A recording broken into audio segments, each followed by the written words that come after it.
When I was a little kid, if I had a brain tumor, my likelihood of surviving would have been about 10%. Right now, it's 80%. Dr. Jim Olson is a doctor who draws in light. His team paints tumors so surgeons can see what steals life and spare what makes it worth living. He's a pediatric neuro-oncologist, a researcher, a builder of companies. We worked with some aerospace engineers and designed these microneedle arrays that could be inserted deep into the tumor. And it's not some mouse in the laboratory, it's that patient. A peptide from a scorpion.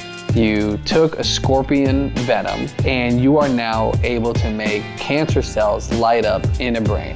The tumor was green and the rest of the mouse wasn't. It effing worked, We were just jumping up and down. A friend of mine who works with a different company called me up and she said, I could lose my job for telling you this, but our company is thinking about licensing it. And if we do, we're gonna shelve it because it's competition to our drug. Oh, wow. And I just thought you'd wanna know. He started a community called Project Violet that funds ideas because a child wanted to help. These kids and adults have a perfectly good immune system that is capable of eliminating the cancer cells. We're just trying to figure out how to do that. We met him in Seattle, not for headlines, but for the through line. This isn't just science, it's stakes. It's systems, it's heart. This is Dr. Jim Olson. This is the messy middle. You've seen death in a lot of ways. I'd love to understand what is your relationship with it? That's a great question. Dr. Olson, it's been a while, man. It has? I really do appreciate your time, allowing us into your beautiful home here in Lake Washington. We have some history together. Mm-hmm. Go back to 2014 when you were at Fred Hutch. Yep. And we did an event in Seattle called The Sound of Violet, based off of the work that you were doing called the Project Violet. And you and your team were super accommodating, and I learned so much about you in a small amount of time, and it's been since 2014 since we've seen each other. And that's crazy. So good to see you, man. Likewise, love it. I'm gonna tap in today, man. We're gonna really dive into some important things, and just a lot of things that I haven't learned about from you, you know, or heard about from you in quite some time. So it's funny in our work, right, in production and creative, all the sets that I direct and that I step into, I always say, hey, the most important thing here is, have a good time. Yeah. Don't take it too seriously. I already know you're professionals. It's not like we're saving lives. Well, there's a bit of a difference today. You actually save lives, right? And so the intro did its work in kind of introducing who you are. But I did want to take a moment and I wanted to read something. Sure. About you. And I want to get your take on it, but spare me a second, and then all the tough words I'll let you kind of like run with. All right. Dr. Jim Olson is obviously a doctor, a researcher, and an entrepreneur. You're a pediatric neuro-oncologist and scientist whose work has changed how surgeons can see cancer in the operating room. Your work is rooted in the stories of your patients and your own path from rural Upper Michigan. Today, after decades of Seattle Children's, Fred Hutch, and UW, you're focused on translating your ideas into tools that save lives. I wanted to read all of that to you directly. One, to just share it in this space, but when you hear people describe your work, right, all of this work in science, in community building, what does it do to you, emotionally? How do you really resonate with that? Yeah, there's a part of me, the way I was raised, is just like, yeah, that's just my job. Yeah.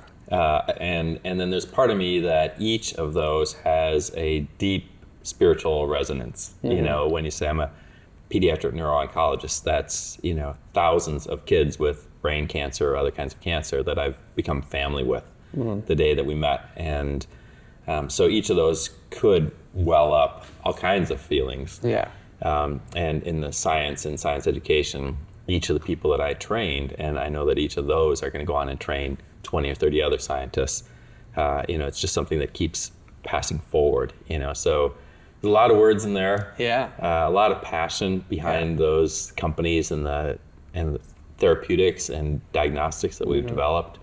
And it's just been like, I think since the day I left med school, I've been doing this work at 140% every day. Yeah. And it feels like not a minute of that was wasted. Like I have loved every minute of it. Right.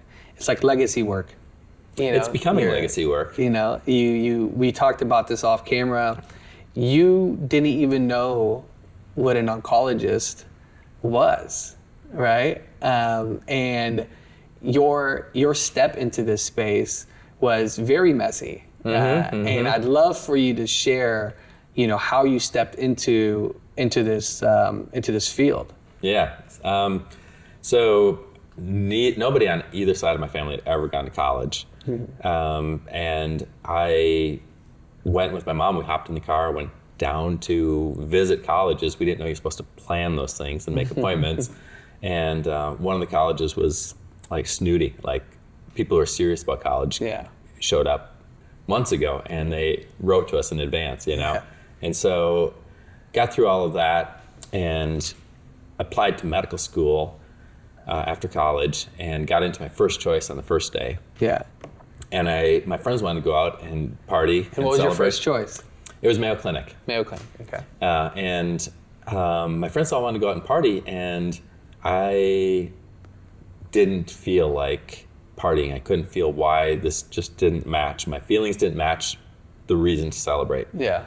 And so I stayed home, and I went through the medical school application book and tried to find, like, what am I missing? Is it geographic? What is it?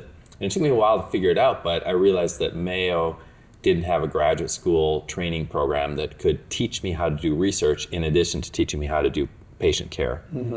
And so I withdrew my application, said no to them, and I started fresh applying to schools that had MD, PhD training programs. And I got swiftly rejected from all of the programs that I applied to. But the last one, the University of Michigan, Ray Rudden, who was the chairman of pharmacology, called me up and he said, I've got bad news for you and maybe some good news. And he said, the bad news is we're not going to accept you. We don't really know what to do with you because you're probably the best student at your college, but we've never had anybody from that college and we usually take from the Ivy Leagues. Right, and of course. we don't know what to do with you. Right. And he said, but I think you've got what it takes. And so I'm going to commit my department's funds to paying for your med school, paying for your graduate school, paying you a stipend for 7 years. And if you happen to get into the program in the meantime, that's great. But I believe in you and I'm going to put some chips on you. And so that was the launch. Yeah.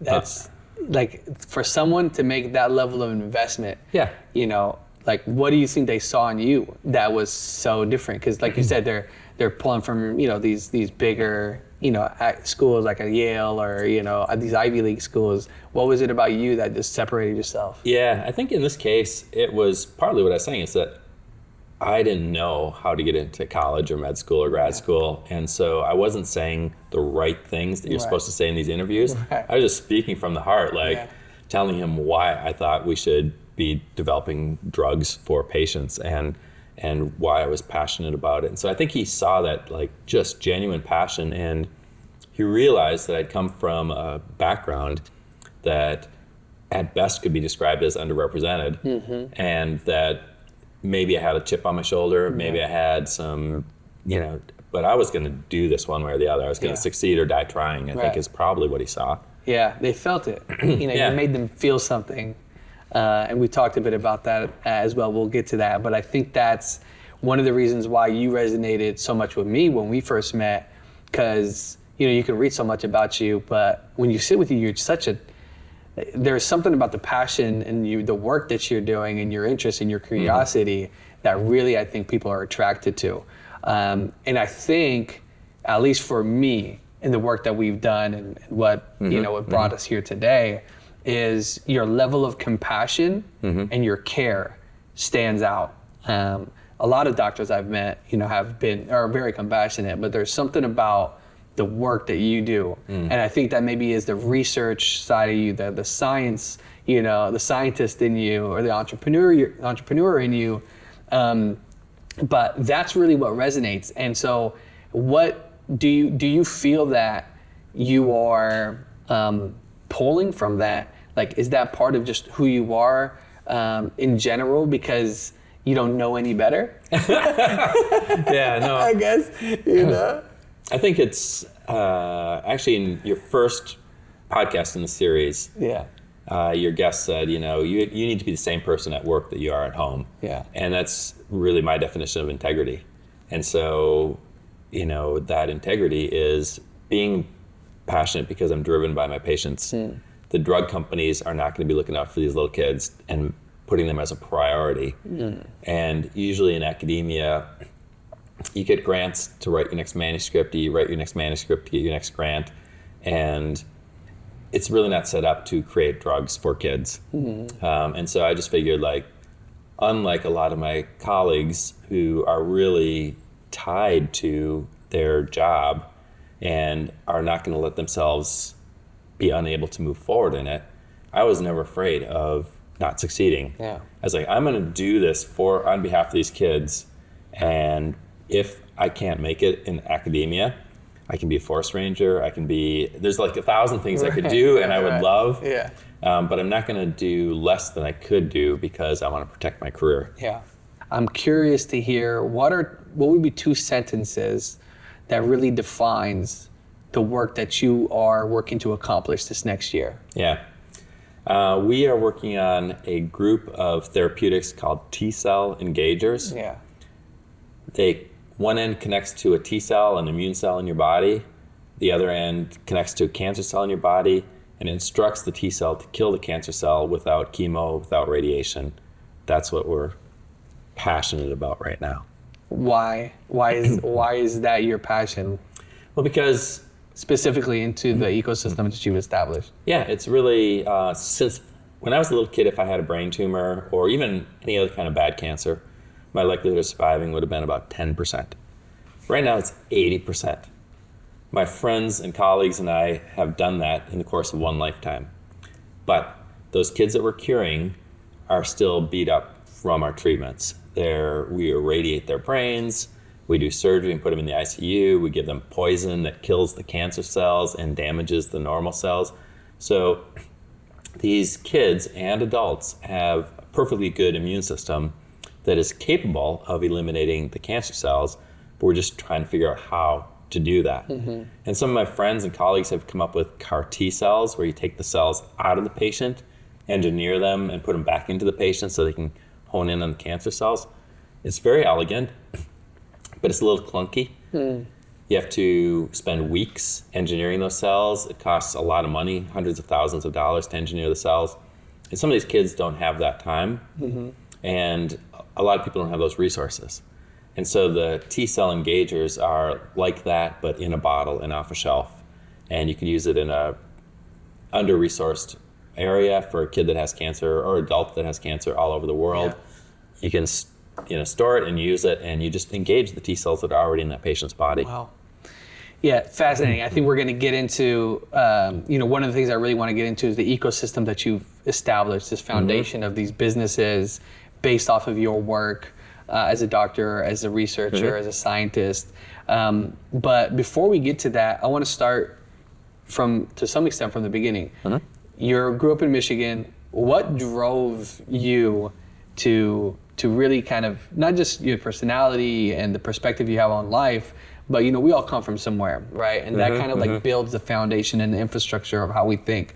And I want to know a little bit about you then, your single mother, what you did, how you kind of grew in Michigan. What do you think defined who that foundation of your personality today? Yeah, that's a great question. There's a few different elements, so I'll bring them in briefly. I think that part of it was my fascination with science and medicine from an early age. My parents had what was called the Family Medical Dictionary when I was a little boy. And it was all about different kinds of diseases and how you treat them. It was kind of like a mini med school and something that people would have at home. But in the middle of that was about 20 pages of clear plastic, and it had the human body with the skin showing on the first page, and you would flip it and you'd be able to see the nerves. And then you'd flip it and you'd be able to see the blood vessels, and you could go through the layers of the body down to the muscles and the bones. And I used to sit with that book every day. And I just knew I wanted to be in biomedicine in some way because of that book. So that passion started as a scientific curiosity, but like the human body, and like that still is with me today. Like people say, how can you be a pediatric oncologist? Like one of my favorite things I hear at like cocktail hour is that people say, I could never do that. I love kids too much. And I'm like, yeah, I hate the little buggers. That's why, that's why you want to save I give them lives. chemotherapy and radiation, you know? It's terrible. Oh my God. So no, I never say that. I think that. But I do think that, you know, it's astonishing that any of us are ever born, right? Yeah. We start as a sperm and an egg, and then all of a sudden we pop out in the world and we take a breath and we cry and we crawl and we walk and we talk. And so for any of us, taking that second breath is icing on the cake. Yeah. And so like, if that gorgeous, beautiful system that creates us as human beings and allows us to grow messes up sometimes, and some cells grow too fast and it becomes cancerous, that's, you know, like just part of the process of, and so I can see it, like, it's shocking to me that everybody doesn't have cancer, that we don't, you know, like that the system works as well as it does. Wow. That our brains work as well as it does, and we see what happens when it doesn't with people that have mental health issues. So I kind of think that kind of seed got planted early, you know. And then I think part of it was also, as you said, I was raised by a single mom. When my parents divorced, she was on minimum wage, and we became a unit. And the three of us, my sister and my mom and I, just did whatever it took. Like, you think about the best teams in any work situation. Yeah. We were one of those teams. Yeah. Like, we would pull into the campground and we'd just start setting up and stuff like that. And other people would say, like, we've never seen, like, our kids just go to the beach. Like, like what's with your kids, you know? And he's part of the team. It was just, we were a team. And so that taught me, and I still instill that in the students I teach, in the programs I build. It's all about the team and not about the credit. And, you know, just all those things have continued to influence me. Yeah, it's powerful, man. And I think it's like, even to the point of what brought you to pediatric oncology, when we were talking offline, it was like, it's not like something that you were looking for the financial side of things, right? But it's the level of fulfillment and the stories that you've told and the things that you've experienced could break a lot of people. And you know, you've seen death in a lot of ways. And I'd love to really just understand what is your relationship with it, because you have to be the person who's speaking to parents and telling them these like really devastating information about their children. And I've seen it on such a small level, and it can really create a scar that lives in you for a long time. Yeah. So how do you what is your relationship to death in that instance? How do you see it? Yeah. I think there's two choices you have when you become an oncologist or a pediatric oncologist, and nobody ever thinks about which choice am I going to take. Yeah. But in reality, you can either put up an emotional wall where these are your patients and they're on the other side of that wall and you didn't give them cancer, and your job is to help make good decisions so that as many of them as possible can survive. But you're going to keep that distance between you and them. And the other choice, and the one that I chose, was I'm going to let myself fall in love with each of these kids the day I meet them, and I'm going to become part of their family, and I'm going to go through the emotions when they progress, when they die. I'm going to go through those emotions that probably won't be in front of the family. I might have to find healthy ways to deal with it, like hopping on my bike and riding 60 miles, going swimming for an hour and a half, just like literally letting the tears wash into the pool, But I think if you put up those walls in that professional part of your life, they're going to be in your personal part of your life. And so, I'm not afraid of death. I never have been. It just feels like a natural part of life. Part of it is I grew up in the woods watching the seasons change, watching fish go under the bridge, watching my uncles, get their bucks every November, And so death and life are so intertwined in my childhood. that it never struck me as anything other than one more of the phases that we go through. Yeah, and it kind of like really struck me because we're talking about team, and we're talking about how that was such a foundational element to who you are, and it kind of it not only kind of it defines part of your identity, right? And how you pass that to others, and your work is your identity, and you've passed this team collaboration like feeling and to all of this infrastructure that you've created that's so fascinating. You know, the businesses that you've been able to empower others to really like own and run, and just be a part of the team. And a big part of the end goal of your work is death, right? And trying to fight it and trying to accept it, right? And so I'm interested in hearing your take on like how did this level of work get to a place where you're like, you know what, I am not just going to be a doctor, I want to be a researcher, and I want to be a scientist who's going to have other companies and they're going to work with hand in hand. Like, what made you want to take that risk and say, I need to do more. I can do more. You know, that was never a conscious decision, and it unfolded in little pieces like most people's careers, you know. So like, I knew there was a chance we would start a biotech company at some point.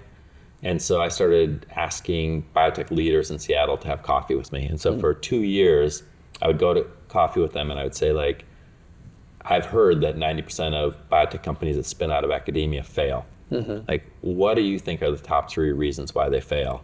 And so I was learning that because I didn't want to make mistakes that I could learn from others. And then I would also ask them, of the people who are in Seattle but are not currently leading a company, who do you think has the best potential to lead a company? You know, and so I was collecting that information. Like, those are going to be my recruits. When it actually happens, these are the people I'm going to place my trust in.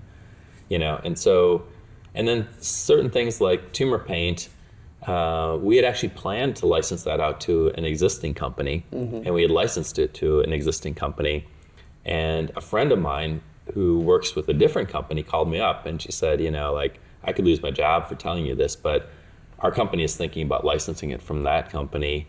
And if we do, we're going to shelve it because it's competition to our drug. Oh, wow. And I just thought you'd want to know.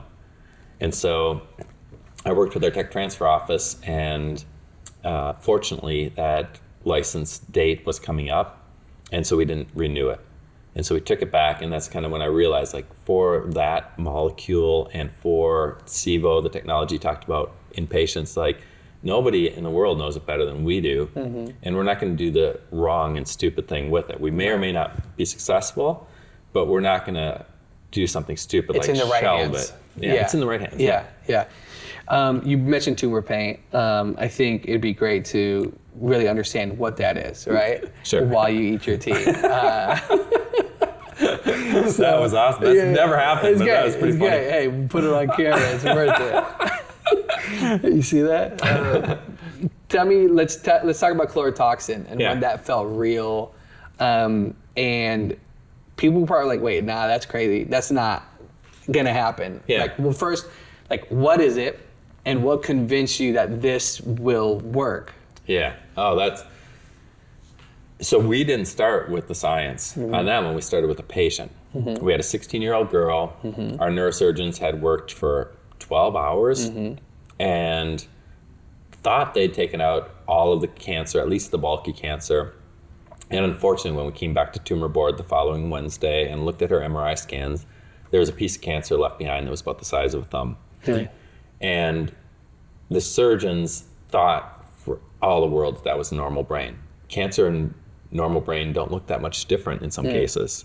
And they were putting electrodes in it in the operating room, and it was coming back with traces that looked like normal brain. And so it's like the right thing to do, in their opinion, was to leave it behind because they didn't want to chop out a part of her brain that would make her unable to speak or unable to move.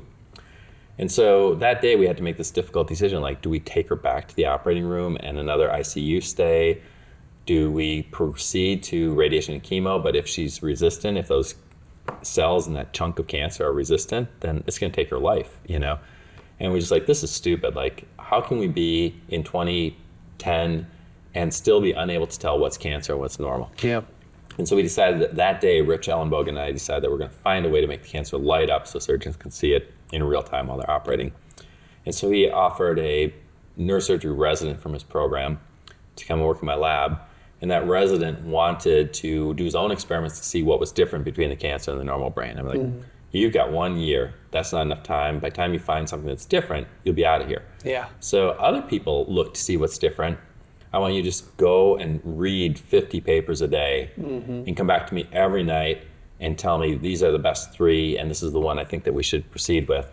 And we did that for 6.5 weeks. Wow. And it was brutal because he just wanted to do his own experiments. I was crushing his ideas every day, which is not a great way to start on a mentorship. But I could see where the flaw was, like, this is not going to make it. And then one day, 6.5 weeks into this, he came to me and he said, we are totally scraping the bottom of the barrel here, but there's a team down in Alabama that's working on this ion channel. They have a drug that comes from the Israeli deathstalker scorpion. They're using glioblastoma, which is a brain tumor cell line, to study it. And like, that's all I got. And I'm like, well, that's actually kind of intriguing because scorpions need to make drugs that cross the blood-brain barrier, get into the brain if they're going to paralyze their prey. And if it binds to that chloride ion channel, that chloride ion channel isn't in the rest of the brain. So this could be it. I said, let's make a deal. If we'll grow a human tumor on the back of a mouse, and you go over to UW, conjugate this with our colleagues, put the fluorescent part on it, and we'll inject it into that mouse. And if the cancer lights up, we'll keep going. But if it doesn't, you can do whatever experiment you want. And so about a month later, he came running up in the evening, and he was just, it was like, it effing worked. It effing worked. And we were just jumping up and down. Wow. And the tumor was green, and the rest of the mouse wasn't. And we've been on that journey ever since. Tumor Paint, so for those who are listening and maybe didn't catch up to all that, you took a scorpion venom. One mini protein from scorpion venom. And you are now able to make cancer cells light up in a brain. Yeah, we've now treated, through Blaze, they've treated about 300 patients. And we just inject it on the morning of surgery. It goes through the whole body. It binds to and gets internalized into the brain cells, and then it flushes out of the rest of the body. So when the surgeons are operating, they just shine a laser.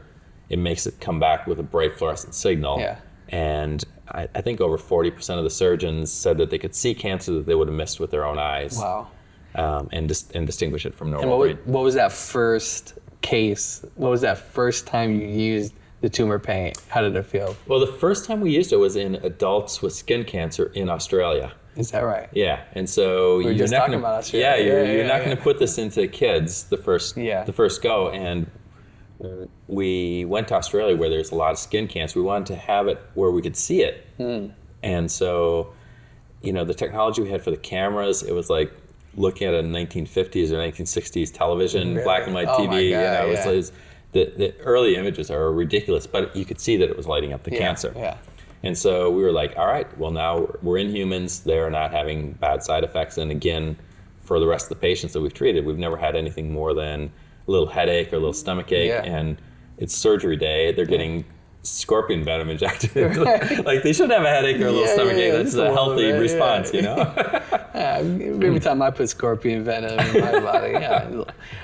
So you've able to secure and execute Tumor Paint effectively, and as you've grown and seen the success, is that when you started to expand with your other companies, with the labs? Yeah, I would first of all correct you to say that I haven't succeeded. I'm sorry. Not you. Yeah. The team at Blaze. I'm sorry. No, that's fair. I just want to make sure that Shout out to the team. They have done a beautiful job with it, and we're still on the journey. We're still getting there. But I realized that a lot of times if people come up with a discovery of a therapeutic in academia, and they spin it out into a biotech company, they go with it. Yeah. And to me, that seemed like there's experts that should be taking that forward. I don't know anything about planning a clinical trial. I've never interacted with the FDA. Why don't I stay here and do it again. Yeah. And teach other young scientists how to do it again. Yeah. And become what people call a serial entrepreneur. Because we're not in the academic space under investor pressure, so we can ask questions that you could never do in a company. We don't have the same resources, so there's good and bad about it, but we can literally advance things until we think it's ready to go out, and then spin it out. Yeah. And that essentially was Blaze Biosciences at the time. We did Blaze and Presage around the same time. Because you essentially built a network, Blaze, Presage, and immunotherapeutics. Can you talk about how each one are feeding and supporting one another as part of this journey of yours? Yeah, there's some really concrete ways, like Presage had leased space, and whenever you lease space for 5 years, you get more space than you need. And so they were able to actually cordon off part of that and let Blaze be physically co-located with them. And then they realized that they could share equipment, they could share ideas, and the scientists, some of them had come from my lab, so they built connections and ties that way.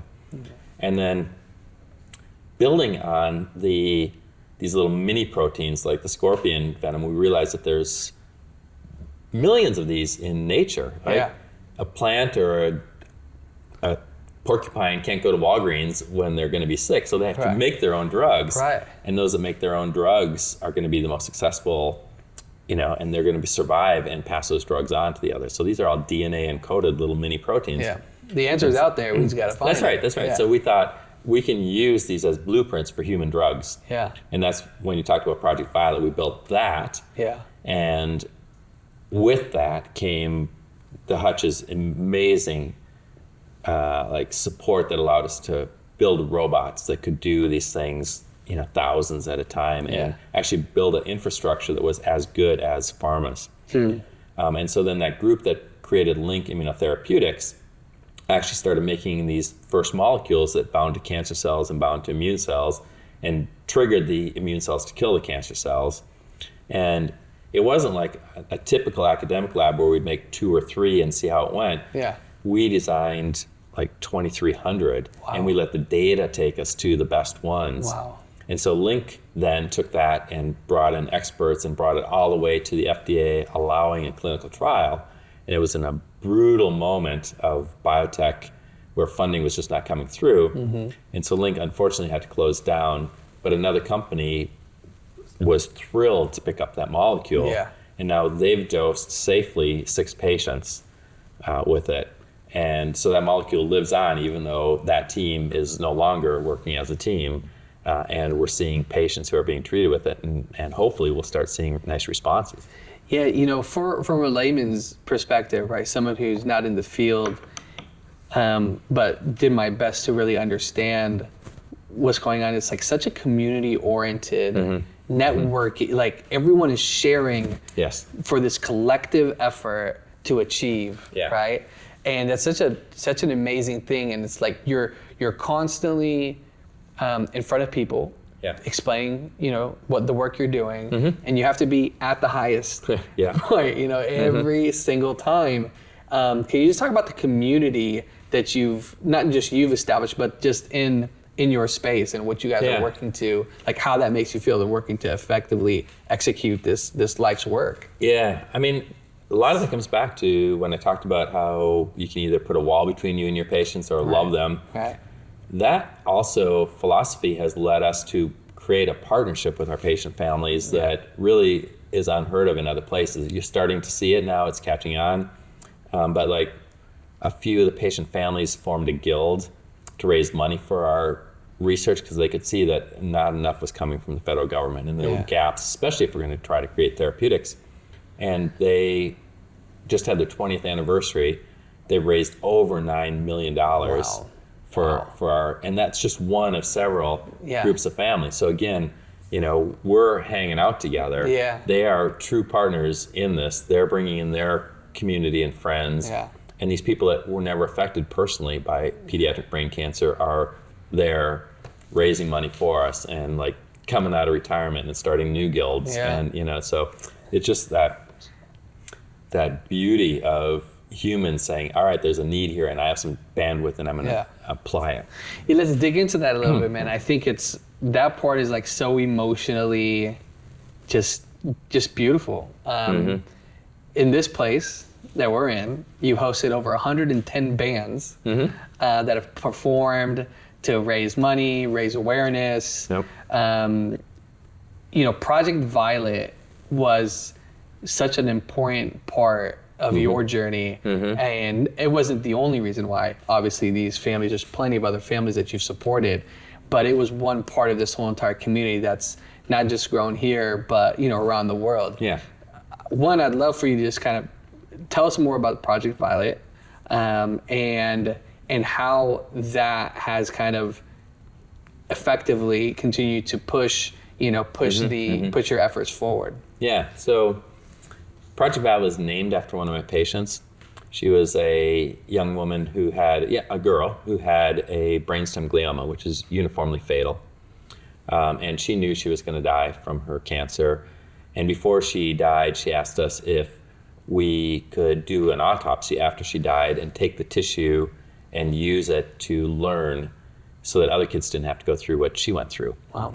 And that was so beautiful and such an amazing, generous gift that as we got permission from Fred Hutch to raise money to support this protein therapeutics program we were building, I thought, rather than name it after some wealthy person that writes a check, why don't we name it after Violet? And so we started Project Violet. We just asked the community to chip in $100 each to help us make the first one of these candidate drugs. Yeah. And so it was kind of a community science project. And people did that. They would come to fundraisers. They would just send money, like people from all over the world, that they would just hear the story and send the money. And you talked about the musicians. Yeah. 7 of the concerts we had here, we recorded with a single mic on a laptop. Really? And we created a CD. Yeah. And we sold that CD and we made enough money to pay for a technician for a whole year. Wow.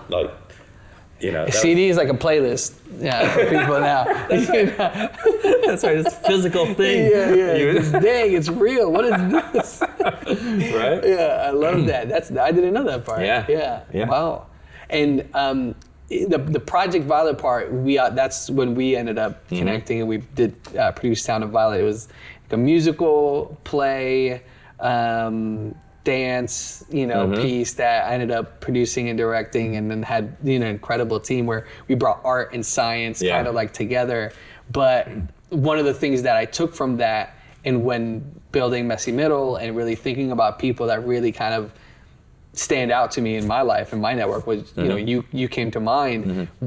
I stepped away from that event and stepped away from the moments that we had together, and it just resonated with me. You were such a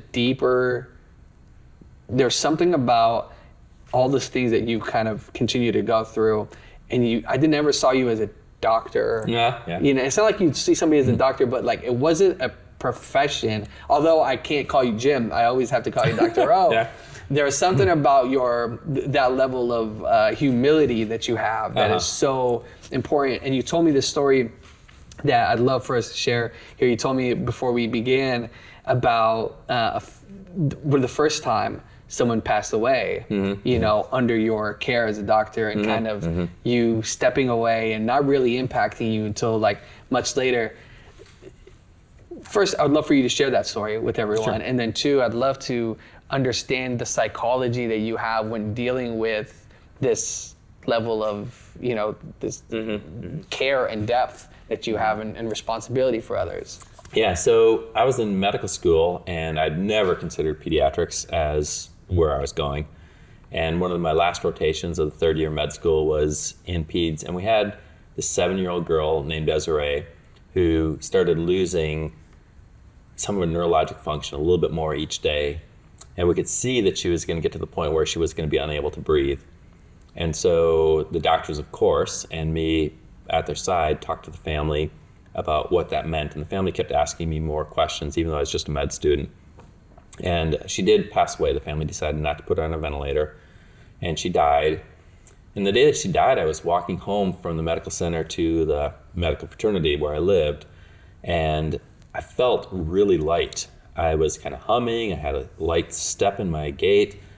And I was like, why do I feel different than I should feel? Like, this is the first time a kid has ever passed away that I was taking care of. And like, I should not be feeling good in any way today.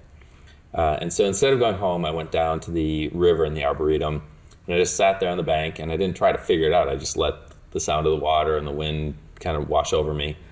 And I came to realize that after she died, most families would get in their car and get away from the hospital and not look back.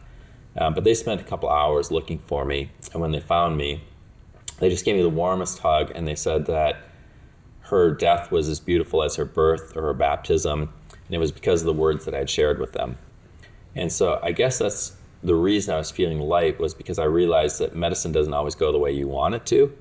But I had a gift to share with families when it didn't. And I could walk that walk with them and help them get to a place that made the unacceptable be something that you could at least make enough sense of to get to the next day, you know? And so I changed my career and went into pediatric oncology, even though I'd already applied for a different residency. Yeah. And I think it goes back to that, you know, we've hit on this a couple times today, which is we go through life at such a fast pace that when you should be celebrating because you got into your first choice med school, but you don't feel like celebrating, or when you should feel sad, but you feel kind of good, those are the times to actually stop and not actively try to figure it out, but let your brain and your body figure it out. Yeah. and learn and follow what you learn. Yeah. You know, and so it's just, I'm not afraid to take a 180-degree pivot. Yeah. And go to a different place than I was anticipating I was going. Right. And although that kind of brought us back to kind of like your beginnings, it's the constant evolution of how it's what taught you how to continue to build the support system, not just based off of what happens, but what can be done to make it so it doesn't happen again. Yeah, right? that's right. And this community that you've established has really been a big part of the not just the money that you're raising, but the message that you're sharing. Yeah. What would you say is the message that you want people to really understand around cancer? Because when you hear that word, right, and you hear the stories that people have around it, it's obviously it's sad, right? The moment you get you hear that, it's something that you just feel like you're over, right? Yeah. Like, take us through your perspective around cancer and how you accept that, right? How you're able to share that with someone who is essentially receiving that level of news. Yeah, it's really, I think, an honesty that this isn't usually a death sentence, but we have to make some really good decisions to do everything that we can so that it isn't. You know, the fact that we've come so far in such a short period of time, that even when it's a brutal kind of cancer, you know, like I've had kids survive that had like cannonballs in their lungs, like this devastating metastatic cancer with 80 big balls of metastases in their lungs, and had their lung removed, one of the lungs removed, and then, 10 years later, I'm getting Christmas cards, and they're swimming in the ocean in Alaska, It's unbelievable. And so even when families expect no hope, there can be hope. Yeah. And I talked to you about this, the brainstem glioma, where families are typically told, for good reason, the first day we meet them, that it's extremely unlikely that the child will be here a year from now because it's universally fatal. Usually kids survive about 9 months, maybe 12 months. But my friends at Seattle Children's came up with that CAR T-cell therapy that we were talking about. And we just celebrated the 4th anniversary of treatment for one of these little boys. And he was running in the race at Run of Hope a few months ago, And so we're starting to see some glimmers. Yeah. And this drug that I'm working on right now is the bottled version of that. Like, what if, and when we treat mice that have the tumors that came out of these kids, we actually took their cancer from the operating room, brought it over to my lab, put it into mice, and the mice grow these tumors, and it usually kills them in about 18 days. But when we inject them with this drug that we made, about 80% of the mice are alive and completely neurologically normal at 100 days. Wow. And when you look at their brains, you can't find a cancer cell, and you can't even find it by really sensitive detection methods. So It's unbelievable. these cancers are melting to this drug, and so it's against all odds that we'll get it into clinical trials. But and this is where the community comes in, right? Yeah. So just when we say all right, well, we need $750,000 and grants don't cover that, some family foundation will step up and write us a check, or, just bit by bit, we're just you're just chugging along, and it's part of the attitude, the work. That's right. We won't take no for an answer. We're gonna keep, because it's life or death. It's right. That's right. And your money, when you hear about people raising money for this kind of work and the numbers that are thrown around, you can be like, well, what's going to all this money? Where are you putting all this money?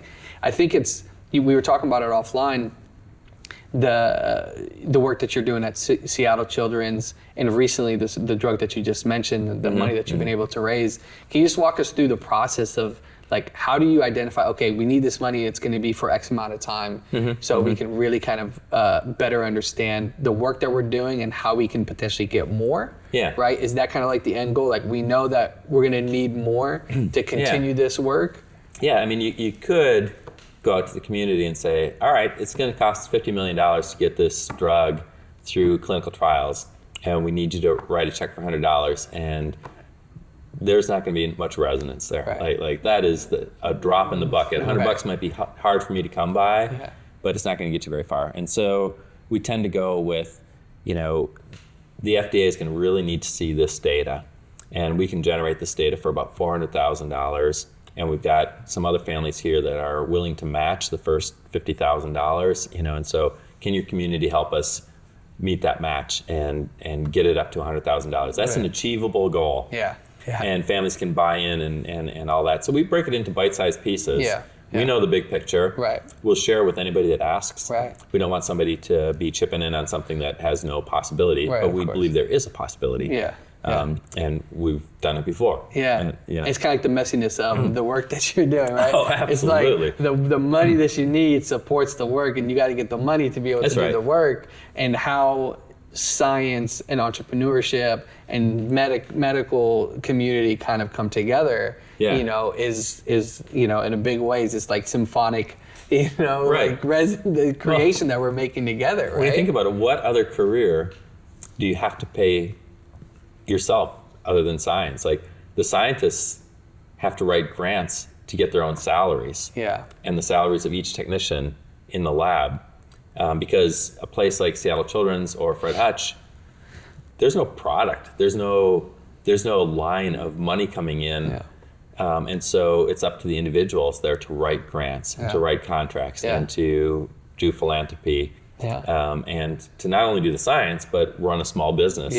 And you're doing that with Blaze, you're doing that with Presage, you're doing it with immunotherapeutics, and a new company that you're working to to get off the ground. I think it's obviously you continue to prove yourself. I'd love for you to explain getting some of the nuances of this, right? Not too granular, but like CIVO. Explain what CIVO is and how that supports the work that you're doing, and maybe some of the other elements that make it so people look at you like, these guys know what they're doing. I want to give their money. And it's not just the FDA approving something or the community that's willing. It's also investors that you're delivering for, right? Because there is a bottom line, and there is some kind of profit at the end of the road that they need to be able to see.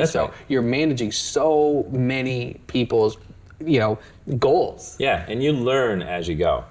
So CIVO is a beautiful example of that. I realized when I used to do my weekly brain tumor clinic, before clinic started, I would sit there I'd always try to get there first before my colleagues, and I'd just sit there and close my eyes, and I was like, what am I going to do today that we shouldn't be doing 20 years from now? And so one day I looked at the list of my patients coming through and what their problems were, and I saw that I had a kid from Alaska whose tumor was progressing, and I was going to encourage him to be on a clinical trial. And that would mean that his family would have to come to Seattle to be on the clinical trial chances were that it wasn't going to work because it's rare that patients respond, but you're looking to, that's the way, if you're going to find it, that's how you find it. Yeah. And so, but I was doing this with no data. And this kid, if they go on the trial, that means they're not going to be with their family, they're not going to be with their friends in what might be the last few months of their life. And so this is ridiculous. We need a way to be able to inject multiple drugs into the patient's tumor and learn which one is best for their cancer. And so we came up with this. We worked with some aerospace engineers and designed these microneedle arrays that could be inserted through the patient's skin deep into the tumor, and as it drew back, it would leave 8 columns of different drugs. And the patient would walk around with that for like 2 or 3 days, and it's within their own immune system and their own tumor microenvironment. And it's not some mouse in a laboratory, it's that patient. And I thought, wouldn't this be the way that you could decide which drug to choose or which drug combination to choose for each patient? And the technology is working beautifully. Wow. It's doing what That's unbelievable. always dreamed it could do. We can look at every cell across many layers and see which drugs are acting, which ones are not. We can find the mechanism of resistance, all of this. But what was not clear to me in those early days, and I didn't even think that you would need to think about this as a founding scientist, is that it costs us more to do that study and the assay than any insurance company would ever pay. So there's a flaw in my business plan, right? Yeah, right. And so the company has done well because they partnered with pharma companies, and pharma companies want that kind of data. So they have 3 or 4 drugs that they could advance at the cost of $300 million a piece. They're going to want to know if when you put those drugs into a patient, some of them the patient's already resistant to, which combinations work better. And so that kind of partnership has emerged, and that's why Presage is still around. Wow. But it wasn't the original vision we had. Yeah. You know, but you learn then, so that when we now are developing these drugs that connect the immune cells to the cancer cells, that I can't go to investors and say, I've got this drug that works great for kids with this kind of brain tumor, but there's only 300 of them in the country. You know, that's not a market they're going to invest in. So I need to teach my team to put this drug into some mice that have lung cancer that metastasize to their brain, colon cancer metastasized to the brain. Right. These are huge populations of people that have no good options right now. They get excluded from clinical trials. But we put that drug into those mouse models, and those cancers are melting as well. Wow. So now we can go to investors and say, we've got a pediatric market, and we've got a very big adult market, and we've got this drug that is, melting these cancers. And then because it's such a tough time in investing, they say, well, we still need to see more toxicology data. We still need to see this. And so then I go back to the foundations and and say, all right, we need another $400,000.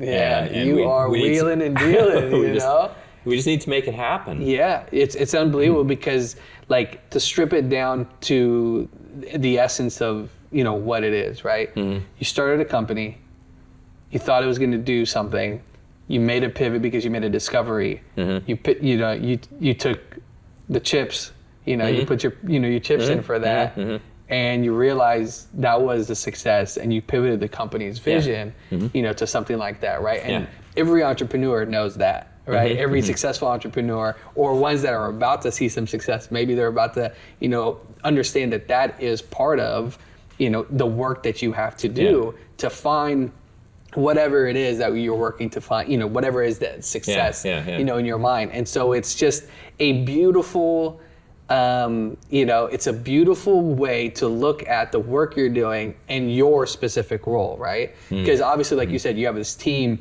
that everybody has a role. You have people on the financial side, the scientists, the people in the labs, all of these things, but you have to navigate the conversations and understand each person's role and empower them, right? And that takes an incredible amount of effort and time an investment in your mind and your emotions and all of those things. So you're sacrificing quite a bit in your life, right? It doesn't feel like it to me. It does to my family. Right. So that's what to you, because you are, I don't want to call you the mad scientist, right? But you are the one who's completely driven by getting results for all of these people that you are tied to. So do you feel the pressures of it? And is obviously the sacrifice is worth it, because with the work that you're potentially working to do, like how does that sacrifice feel? Like, what is driving you? Yeah, first of all, it never feels like sacrifice to me. It honestly, I figured that would be the case. Absolutely doesn't. It doesn't. And part of being good at this, I said that my family feels it, and they do, but part of it also is like, I can't not be there for my kids when they're growing up. So the whole time my kids were growing up, like the minute I got home from work until the minute they were in bed, I was 100% dad. My phone was off. My pager was off if it could be. Yeah. And so that was really important. But you're right. Obviously, these things take a toll. And there was a window recently where I had multiple big grants due. Like all these things kind of came together at one time. Like everything was hitting the fan at the same time. And I had a 2-week headache that was all day and all night, and like obviously that was stress, and got the grants out the door and stuff like that. And finally I could get out on my bike and start doing the things that relieve my stress. But that's when you're passionate on behalf of these kids. I'm not going to not submit one of those grants, because if I don't get that $250,000, we can't move that thing forward, And fortunately, I've got an amazing team. I try to avoid fire drills with my team, but when somebody needs to step forward, they step forward. And they deliver in ways like, there have been so many times that somebody on my team will write a grant. I'll glance through it, but I won't change a word, and I'll submit it, and we'll get it. And people on the outside think that that's me, but that's somebody silently like spending their nights and weekends writing something on behalf of the whole team and on behalf of those kids. And they all know my patients, and they're all here at the house when the patient families come over, and it is one big family. I mean, that's a beautiful thing, truly. I think, being an immigrant coming to this country, and you do everything for, at least in the beginning, you're doing it for your family, because like the way we lived and the things that my parents had to go through to get to that place. And it's that level of family, right? When you're really doing something that you love, right? To me, it always feels like with my team, it feels like they're my family, and I have to like lift it up. And there is never a time where I ever question a sacrifice, or you don't think of those things. Don't even enter your your it's mind. It's a foreign language. And the team that you have, like we were talking about, is they're from all backgrounds, all backgrounds and all walks of life. And so it's a beautiful thing to see you continue to empower them and really kind of give them an opportunity to shine. And you have to be the voice in a lot of instances, but if you want to shout out anybody in particular too, you can. I know that puts you in a place where you're going to miss somebody, but I think it's important to lift them people up, to lift them up. I mean, like the scientists who discovered tumor paint, and I talked to you about one of them. His family came from Armenia, and the other two who worked on that project were both from Iran.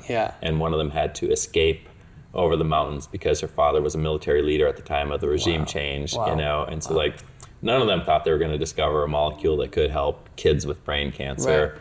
And they came into my lab and poured their passion into it and made it happen. You know, and so currently, one of my highest priorities is teaching the next generation. So we started this program when I moved from Fred Hutchinson Center to Seattle Children's Research Institute that will bring in 50 postdocs from around the world. And we're looking for the best, brightest, smartest, passionate people from all over the world who are committed to creating a therapeutic for a kid. And so right now, that's where I put so much energy, because that's the future, right? And if this energy that you see in our conversations today can now be had by 50 people and all the people they train. Imagine. Exactly. So that takes me to, what is is there something your work hasn't done yet that you that when you look at the rest of your career and those people who are going to step in and create something? Oh yeah. Is there something that you're like in your mind, maybe in those moments where your eyes are closed in the morning or when you're taking a walk or you're on your bike, is there a certain accomplishment that you really want to make sure that you get done that might, if you were to say it out loud, somebody may think like, you're crazy? Yeah. Yeah, well, that wouldn't slow me down because I've heard that plenty of times. Yeah, of course. But I think that these molecules that make immune cells kill cancer cells, they're working pretty well for leukemias, the liquid tumors that are in your bloodstream. Yeah. But there's only one that's really approved for solid tumors, and it only improves survival by a few months. We think we're on track with the one that we're working on right now that I've been talking about in the last 10 minutes, that it's making these tumors melt. Okay. The skeptics out there say that's going to be toxic as hell, but our data is saying it's not. Yeah. That there's a window there. But honestly, I think that I'll be long retired, and people who follow me will still be figuring out how to make the immune cells in your own body attack and get rid of the cancer, so we can eliminate radiation and chemotherapy from these treatment regimens. They're just brutal poisons. Yeah. And I can't wait till we can look back and say that was so barbaric what we did. Wow. We did it with the patient's best interest in mind, and there was no other way to do it. Yeah. But it was barbaric, and thank God we're past that. Yeah. And so that'll be well beyond me. Yeah. But again, it's the reason to keep doing this in the academic space where we have the ability to do it without investor pressure. Right.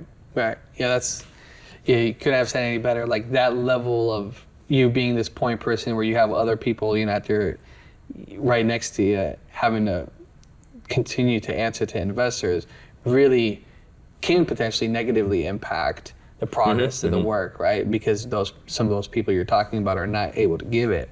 They're all. Well, you're on a timeline, right? Yeah. So what are you going to give me this quarter? Yeah. And sometimes like a big project we did over the last few years was these molecules need to bind to the T cells, and we've been using the same binder that was discovered in the 1980s, and it's seriously flawed. Yeah. And in a biotech company, the investors are going to say like, 100 other people have tried to discover a better version and they've all failed. Why would we put our money on that? And how long is it going to take you? But in my academic space with grants and philanthropy, we were able to say, we've learned, because we failed and other people have failed, and we've learned from their failures. And so we invested $500,000 and a year and a half of time to do something that yielded 87 new candidates, and some of them are really spectacular. Right. Wow. And yeah, it's unbelievable. it could only be done, it couldn't be done in traditional academia, No. it couldn't be done in traditional biotech. Big pharma makes decisions that are hard to understand sometimes, I'll just say it that way. But because of the people, their commitment, our community that has helped us fund this incredible work, we were able to do it. And now we've got something that we hope we can share with the world, and this will become foundational for a lot of these drugs. That's amazing. Just the work is fascinating. Truly, the work is like it took me some time just to be able to wrap my head around things that I was reading, because it's so easy to just go past it, right? It's like, okay, yeah, but you're like, wait, no, what do they do? What are they working on? And it is really revolutionary stuff, and I think will obviously have a lasting effect on many. Is there something that we haven't talked about that that you really want to make sure that we cover today? I think probably hope for the next generations. I mean, like, our kids were raised in a post 9/11 world where they were doing drills that we never thought about. There were school shooters. That was not part of our childhood. There was just event after event, and then they heard about climate change and that the world is not going to exist as we know it. And so they've grown up with this just burden that previous generations didn't grow up with. Yeah. And I see these young people coming forward, and they are the ones that are designing these drugs that we've been talking about. I'm not sitting down there at the computer designing these drugs. It's these young people, and the colleagues have figured out how to use AI to do something that used to take us 18 months. They can do it in less than a half a second. Wow. Yeah. You know, It's unbelievable you know, so there's so much hope and so much potential. And nobody is going to step on a path and have that be the perfect path for the rest of your life. Right. You know, so this ability to pivot, ability to listen to your own heart and say, am I doing what I'm passionate about? Or how can I follow what I'm feeling passionate about? Yeah. You know, I guess I would reach out to young people and say, like, there is huge hope, and it's because of you, and you are going to be able to do things that we could never even imagine doing.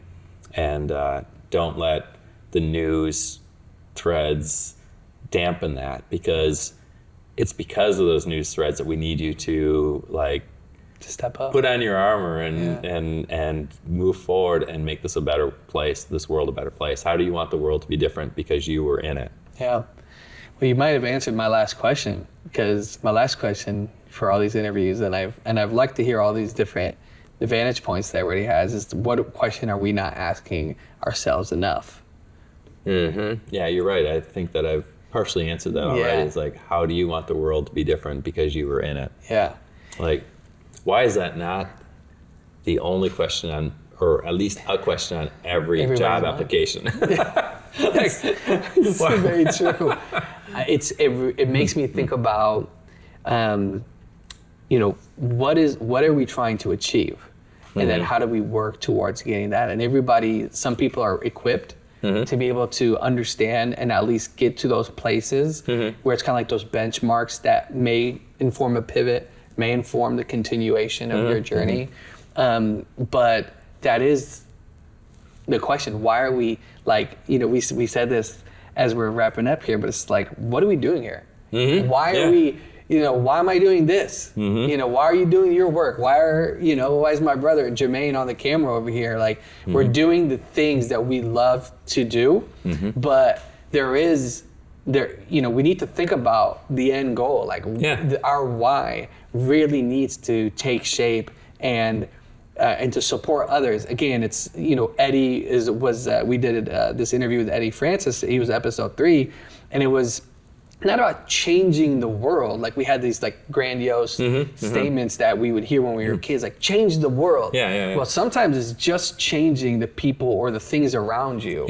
You know, will impact impact and have that ripple effect. And so your question is an incredible question to ask. Well, I think there's people have framed it that humans are either creators or destroyers. And of course, everybody wants to be in the creator class and not the ones who make the world a worse place. But there's this huge, messy middle of people that are doing neither. And I guess that's the group that, you know, to put some energy into making music, writing a poem, taking a photograph, getting a job and getting out of your parents' basement, you know, like forming community with somebody that might not have community, like, that's being a creator. And it can take little tiny steps. And you feel better when you do it, and that might take a little bigger step the next day. Yeah, that's a beautiful way to put it. Well, Dr. Olson, Jim, I appreciate your time so much, man. Really, thank you for being so accommodating. And I can't wait to continue to see what you and your team will continue, you know, to building. Thank you. It's been a blast. I love talking to you. Love it. Thank you so much.